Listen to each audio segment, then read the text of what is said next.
Hello à tous et bienvenue dans ce nouvel épisode du podcast Âme de Bar. Écoutez, aujourd'hui, ça va être un épisode un peu différent d'habitude. Aujourd'hui, j'avais envie de faire un épisode un petit peu plus personnel puisque je traverse actuellement une période, je sais pas si je peux l'appeler compliquée. Mais voilà, il y a du changement en ce moment dans ma vie et je me suis dit que mon expérience pourrait en aider certains et que du coup, ça pouvait avoir son intérêt si je partageais mon expérience avec vous. En fait, ces derniers jours, j'ai tout simplement réalisé quelque chose. Tous les plus grands changements, toutes les plus belles expériences, elles sont arrivées après une décision horrible, une décision difficile. Ou en tout cas, une décision que de base, j'avais pas envie de prendre ou que j'avais peur de prendre. Je vais pas non plus rentrer trop dans les détails de chacune de ces décisions. Voilà, j'ai envie en fait de dézoomer un peu. J'aurais pu juste vous raconter ma vie, mais en fait, j'ai envie de dépersonnaliser un peu l'histoire pour que chacun puisse s'identifier à ce que j'ai vécu et se dire elle parle de cette situation que moi aussi j'ai vécu, etc. Et puis parce que les personnes que ça concerne, elles ont droit aussi à leur intimité. Les personnes qui sont dans ma vie ou qui ont quitté ma vie, et voilà, ont aussi le droit de rester anonymes. Mais je pense que vous comprendrez sans forcément que je donne des noms tout simplement. Mais en tout cas, voilà, cette période que je traverse et que j'ai traversée plusieurs fois dans ma vie, en fait, j'ai pris le temps de dézoomer et de réfléchir à ça et je me suis dit finalement, si tu dois partager un message autour de ça, c'est que pour avoir la vie que tu veux, pour avoir la vie que tu rêves, il faut quitter la vie que tu as. Et c'est exactement ce que j'ai fait ces dernières années et du coup, voilà, je vais vous en parler en détail dans cet épisode. Et coucou, moi c'est Shirley, je suis coach et athlète d'haltérophilie et à chaque épisode je t'ouvre les coulisses de ma vie sportive et de mon métier. Mon but est de t'aider à simplifier ta pratique, renforcer ta confiance et t'aider à progresser avec authenticité afin que toi aussi tu brilles sous la barre et dans la vie. Alors, dans un premier temps, justement, je voulais rentrer dans le vif du sujet en parlant de ces décisions difficiles. Pas les définir, mais en gros, revenir sur le terme principal de cet épisode, les décisions difficiles, pourquoi elles sont difficiles, et aussi revenir sur le fait que je pense, quand on parle de ces décisions-là, on fait souvent tous la même erreur. Et alors, vous allez me dire, mais quelle erreur, Shirley? Eh bien, en fait, tout simplement, je pense qu'à chaque fois qu'on se dit qu'une décision est difficile, c'est qu'elle est potentiellement mauvaise. Parce que c'est vrai, voilà, on associe souvent difficulté à mauvais ou décision difficile à décision mauvaise. Alors qu'au final, et j'en ai parlé aussi dans mes autres épisodes, j'ai bien souvent l'impression, et en fait 100% du temps, je me suis rendu compte que derrière chaque décision qui te fait peur, derrière chaque expérience qui te fait peur, au final, il y a que du positif et il y a à chaque fois des expériences incroyables. Je pense notamment, alors j'ai plein d'exemples à vous donner dans cet épisode, mais quand j'ai quitté la banque, en fait j'ai mis 5 ans, donc j'ai travaillé 5 ans en banque, je pense que j'ai mis 5 ans à me décider parce que c'est simple. J'ai commencé à travailler en banque alors que je savais pertinemment qu'un jour j'aurais voulu être à mon compte, mais j'ai fait le choix de la sécurité, j'ai fait le choix du confort, j'ai fait le choix aussi de la famille puisque du coup ça rassurait mes parents que j'ai un CDI, que je travaille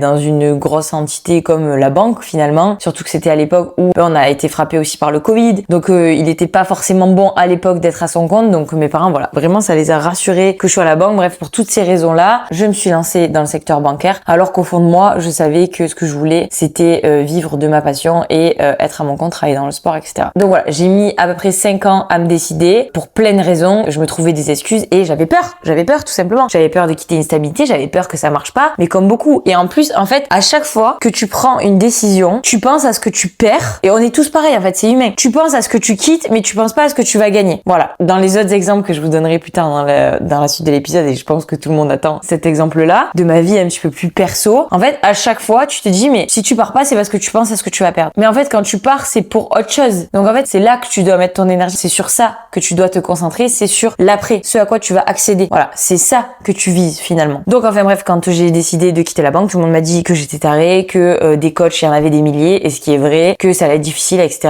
Et c'est vrai aussi, mais au final, c'était la meilleure décision de ma vie. Et si j'avais su, j'aurais un petit peu moins attendu la validation, j'aurais un petit peu moins attendu d'être à ça du burn-out, d'être en arrêt maladie depuis 3 mois pour prendre ma décision et j'aurais gagné du temps, tout simplement. Donc voilà, ce que je voulais amorcer dans la deuxième partie de cet épisode, c'est que vous devez comprendre que parfois, le coût de rester est plus élevé que celui de partir. Et donc là, dans cet épisode, je vais vous donner un autre exemple du coup de ma vie perso. J'ai fait énormément de tri ces dernières années. Ça m'a coûté énormément, ça a pris énormément de temps pour moi parce que du coup j'avais peur, encore une fois, j'avais peur de souffrir, j'avais peur de faire du mal aux autres, j'avais peur de prendre la mauvaise décision. Bref, toutes les peurs qu'on peut avoir autour de ces décisions-là un petit peu difficiles. Et en fait, j'ai mis énormément de temps à quitter des personnes, notamment des amis, qui étaient plus du tout alignés avec la vie que je voulais, avec moi tout simplement, avec la Shirley que j'étais en train de devenir ou que j'étais tout simplement. Et du coup, ça a été dur parce que c'est des personnes avec qui j'ai grandi. Alors j'ai fait le tri dans plusieurs relations amicales, Donc j'ai quitté des amis qui m'ont fait du mal, donc ça, bon, ça, on va pas se mentir, c'est beaucoup plus facile. Mais j'ai quitté aussi d'autres personnes qui me faisaient pas forcément du mal en frontal. Enfin, je me rendrais pas compte que ça me faisait du mal, ou alors je me rendais compte, mais voilà, c'était pas autant évident que les personnes qui m'ont trahi, m'ont menti, etc. Donc là, c'était un petit peu tous les jours. En fait, tout simplement, ça me faisait souffrir. Pourquoi? Et c'est ces relations-là qui sont les plus difficiles à quitter, les gars, parce que red flag, on en parle souvent beaucoup en amour, mais ça se voit. Quelqu'un qui, voilà, encore une fois, te ment, te trahit, te trompe, te frappe, etc. C'est de la violence vraiment évidente, et du coup, c'est plus facile de s'en rendre compte et de s'en aller. C'est pareil en amitié. Les situations, relations où ça se voit pas forcément, c'est du coup bien plus compliqué parce qu'en fait, tu te dis non mais ça va, genre en gros, bon ça va, il m'a pas non plus trahi, enfin voilà, ils m'ont pas non plus insulté, etc. Non, mais en fait, ce qu'ils font au quotidien, c'est un peu la même chose parce qu'au final, ils acceptent pas 100% de ta personnalité, ils te reprochent certaines choses que tu fais et qui te rendent toi heureuse, ils sont pas alignés tout simplement avec la vie que tu veux et la personne que tu veux devenir ou que tu es tout simplement. En fait, j'aime pas cette notion-là de devenir quelqu'un. Tu es toi, tu te reconnectes à toi-même, t'as le droit de changer au fur et à mesure des années et si ces personnes-là, elles sont pas alignées avec ce que tu deviens, en fait, elles sont pas alignées avec toi tout simplement et te forcer à les garder dans ta vie, c'est te faire souffrir. Donc elles te font souffrir, mais au final, c'est toi aussi qui te fais souffrir en restant dans ces situations et dans ces relations-là. Et en fait, je me suis rendu compte que quand j'ai pris cette décision, voilà, quand je suis partie, j'avais énormément peur au début et finalement, je pensais beaucoup plus souffrir que ça. Quand j'ai arrêté de parler à ces personnes-là, en fait, j'ai été soulagée. J'ai été soulagée et j'y repensais parce que ça, c'est des personnes que j'ai arrêté de voir et que j'ai arrêté de fréquenter il y a plusieurs mois, voire années peut-être maintenant. Et en fait, ça a mis du temps à ce que je me rende compte que finalement, cette perte-là, voilà, ce tri-là m'a fait énormément de bien et surtout, il a laissé place à du neuf en fait. C'est de la même façon que tu vas faire du tri dans ton armoire, tu vas enlever des vieux habits que tu veux pas, ça va te laisser de la place pour acheter de nouveaux habits. Tu peux pas acheter de nouveaux habits si tu gardes les anciens en fait. Tout simplement, à un moment donné, il faut faire du tri. Voilà, en amitié, en amour, en ce que tu veux, c'est la même chose. Tout ce que tu vas enlever, toutes les couches que tu vas enlever qui sont plus alignées avec toi, avec ta vie, vont permettre aux plus alignés d'arriver. Et en fait, la dernière fois, je roulais, mais vraiment, c'était non, même pas. C'était pendant ma méditation il y a 2-3 jours. Je me suis dit, mais en fait,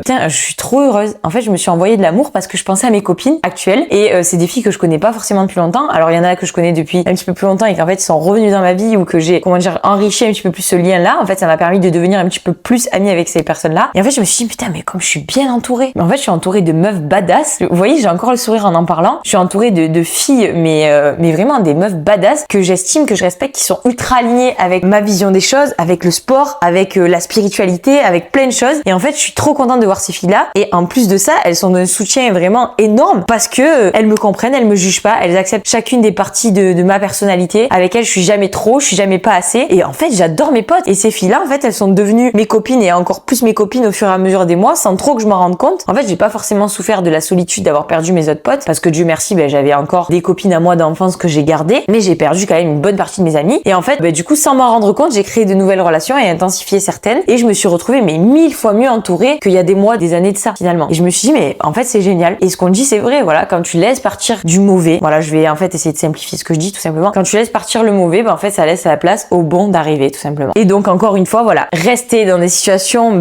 qui te rendent pas heureuse ou dans des relations, qui t'épanouissent pas, ça te coûte bien plus cher que de les quitter. Pourquoi? Parce qu'en fait, tu passes à côté de plein d'autres choses positives. Encore une fois, c'est le spectre que je disais, regarde l'après que tu perds en fait. C'est pas genre ces personnes-là que tu veux déjà quitter que tu vas perdre. C'est l'après que tu perds en restant et ça coûte bien plus cher parce que du coup, c'est plus aligné avec ce que tu veux, donc ça a forcément un coût plus élevé. Et en plus de ça, le coût, ça peut être aussi tout simplement d'être malheureux, malheureuse en restant dans des situations qui te coûtent ton énergie, qui te coûtent ta personnalité en fait et ton bonheur tout simplement. Et du coup, dernière ou avant-dernière partie de cet épisode, je sais pas, j'ai pas trop respecté le script, mais en fait, c'est le but là. De toute façon, c'est tellement personnel ces sujets. Donc troisième chose, c'est que je me suis rendu compte en fait que fallait que je change les questions que je me pose quand je dois prendre une décision difficile ou une décision tout court en fait. Et donc en fait, pour illustrer encore une fois cette partie, je vais vous donner un exemple de ma vie personnelle et là de ces dernières semaines tout simplement. Donc voilà, j'ai quitté une relation que j'avais depuis très longtemps, une des plus longues et des plus intenses que j'avais dans ma vie, de quelqu'un de qui je m'étais séparée, après avec qui je me suis remis. Entre temps, on a tous les deux évolué et lui aussi. Et en fait, voilà, et c'est aussi un petit peu, ça rejoint ce que je disais au début de l'épisode, c'était pas une relation en mode red flag où t'es vraiment malheureux et tu te dis en fait c'est obligé de partir, puisqu'en fait comme je disais, tous les deux on a beaucoup évolué et la personne avec qui j'étais aussi, et finalement j'étais pas malheureuse dans cette relation, mais je me suis dit en fait Shirley, la personne que tu veux devenir, la Shirley que tu es en train de créer, la vie à laquelle tu prétends, elle est pas possible dans ta relation actuelle, tout simplement. Donc en fait la vie que j'avais actuellement avec cette personne, la relation que j'avais avec lui, ne m'empêchait pas d'être heureuse, enfin, en tout cas ne me rendait pas malheureuse, mais elle ne m'épanouissait pas non plus. En fait elle était tout simplement pas alignée avec la personne que j'étais en train de devenir, avec la Shirley que j'étais en train de devenir. La Shirley que je veux incarner, celle que je rêve d'être et que je deviens petit à petit chaque jour et que je construis, déjà va me coûter l'ancienne Shirley et ne serait pas restée dans cette relation-là, tout simplement. Et en fait, encore une fois, au lieu de penser à tout ce que j'allais perdre, parce que oui, forcément, ça allait être douloureux et forcément, ça l'est. Alors, à l'heure où sort cet épisode, peut-être que ça va mieux et que les semaines ont passé, parce que j'enregistre cet épisode bien à l'avance du moment où ça va sortir. Mais du coup, c'est aussi pour ça que je le fais, parce que d'ici là, les choses seront un petit peu tassées aussi. Je parle pas que pour moi, je parle aussi pour cette personne-là. Voilà. Maintenant, je sais que je peux le dire. En fait, voilà, j'étais pas malheureuse et j'ai quitté une personne que j'aime, tout simplement parce que, en fait, j'étais pas à 100% épanouie et que la vie que je veux, elle aurait pas été possible dans cette relation-là, tout simplement. Et c'était pas aligné avec, voilà, ce que je voulais créer, tout simplement. Et t'es pas obligé de partir. Et là, c'est à vous que je m'adresse, mais on n'est pas obligé et tu n'es pas obligé de partir que dans les conditions où c'est l'enfer, où c'est toxique, où il y a 40 red flags. Non, tu peux aussi être dans une situation où t'es pas forcément malheureuse et que ce soit aussi, entre guillemets, un red flag parce que, voilà, comme dans l'amitié, t'es pas à 100% épanoui, t'es pas aimé dans chacune de tes facettes, ou même toi, tu sens qu'il y a une part de toi qui marche sur des œufs ou qui est pas à 100% honnête elle-même. Et si, dans tous les cas, je vous rappelle, si vous vous posez la question de si vous devez partir, c'est qu'en général, vous avez la réponse. Donc voilà, j'ai quitté une personne que j'aimais, avec qui j'étais pas forcément mal, mais avec qui j'étais pas forcément bien non plus, tout simplement parce que voilà, cette relation me freinait et m'empêchait d'être la Shirley que je suis en train de devenir. Et voilà, encore une fois, j'ai changé mon spectre, c'est-à-dire au lieu de penser à ce que j'allais perdre, parce que oui, j'ai perdu, forcément tu perds quelqu'un avec qui t'as passé des années, tu perds des habitudes, tu perds un quotidien, tu perds une famille, la sienne, la tienne qui l'apprécie également, mais voilà, donc tu perds pas mal de choses, mais pour en fait autre chose, pour quelque chose de mieux, pour quelque chose de plus aligné, quelque chose de plus grand, de plus épanouissant pour toi-même tout simplement au départ, et qui après peut-être t'amènera la personne qui est alignée avec tout ça. Mais là c'était clairement pas le sujet, en fait je suis partie pour moi et voilà. C'est une décision qui me figeait depuis très longtemps, et en fait je me suis rendu compte que au lieu de penser à ce que je perdais si je partais, je me suis dit tout simplement mais qu'est-ce que tu vas perdre en restant? Et en fait la réponse c'était moi, et c'était toutes ces choses là auxquelles je prétends qui m'attendent, et voilà, ça fait tout simplement du bien de penser à ça. Plutôt ça t'aide à prendre des décisions, et je suis persuadée que voilà, plus tard je vous ferai un épisode qui me dira que encore une fois j'ai pris une décision difficile qui au final a changé ma vie, et c'est précédé d'une expérience incroyable tout simplement. Donc voilà, parfois il suffit juste de changer voilà la manière que vous avez de vous poser des questions ou de prendre des décisions, de penser à voilà, à pas ce que vous allez perdre, mais à ce à quoi vous pourrez prétendre, à ce que vous pourriez vivre si vous preniez cette décision. Et tout simplement vraiment voilà, la question que je me pose maintenant et qui m'a aidée, c'est voilà, est-ce que c'est aligné avec la vie que tu veux? Si c'est pas aligné avec ce que tu veux, encore une fois, la vie que tu veux va te coûter celle que tu as. La vie que j'avais actuellement ne me correspondait pas, celle à laquelle je prétends. Je n'aurais pas pu créer cette vie-là si je restais dans les situations dans lesquelles j'étais, dans ces amitiés-là, dans cet amour-là, dans ce travail-là, dans ce métier-là. Et tout simplement, voilà, c'est sur ça que tu dois concentrer ton énergie, sur l'après, sur ce que tu veux, sur ce que tu vises, et pas sur ce que tu perds, sur ce que tu rates, sur l'ancien. C'est de la même façon que tu penses pas au passé, tu penses au futur, à l'avenir, tu penses à ce que tu veux créer. Voilà, tout ce qui est pas aligné avec ça, tu l'oublies, meuf. On n'a plus le temps. Voilà, on n'a plus le temps. Je vais avoir 31 ans à la fin de la semaine, j'ai plus le temps. J'ai plus le temps de passer à côté de ma vie, j'ai perdu trop de temps. Et encore une fois, tu peux pas espérer vivre un truc incroyable, tu peux pas espérer un résultat différent si tu reproduis toujours les mêmes schémas, ils vont toujours t'amener à la même finalité, au même résultat. Tu veux des résultats différents, il faut faire des choses différentes. Tu veux une vie différente, il faut quitter la vie, le quotidien que tu as tous les jours actuellement. Et du coup voilà, ça c'était un peu la quatrième partie, mais du coup le quatrième spectre, la quatrième notion que je voulais aborder avec vous, et du coup j'en ai déjà parlé, mais je vais juste la formuler parce que je m'éparpille un peu et je pense que des fois juste une phrase de script c'est quand même plus clair que tout ce que j'ai dit avant. Donc la quatrième phrase, la quatrième notion, c'était arrête de construire ta vie en fonction de la personne que tu es aujourd'hui. En tout cas pas si cette personne que tu es aujourd'hui c'est pas celle que tu veux être dans 10 ans. En fait on prend énormément, voilà, c'est un peu la conclusion de ce que j'ai dit avant, mais on prend énormément de décisions pour protéger notre nous actuel, alors qu'en fait on devrait les prendre en fonction de notre nous à venir, du nous de demain. Donc voilà les amis, je vais pas faire une très longue conclusion parce que je pense qu'il y avait quand même déjà pas mal de notions, et je vois qu'on est à 24 minutes de rush. Du coup Julie va avoir énormément de travail pour faire de cette vidéo 15 minutes d'épisode, mais voilà, je pense que j'en ai assez parlé. Je vous ai un petit peu confié un peu plus ma vie parce que je pense que c'est important en fait.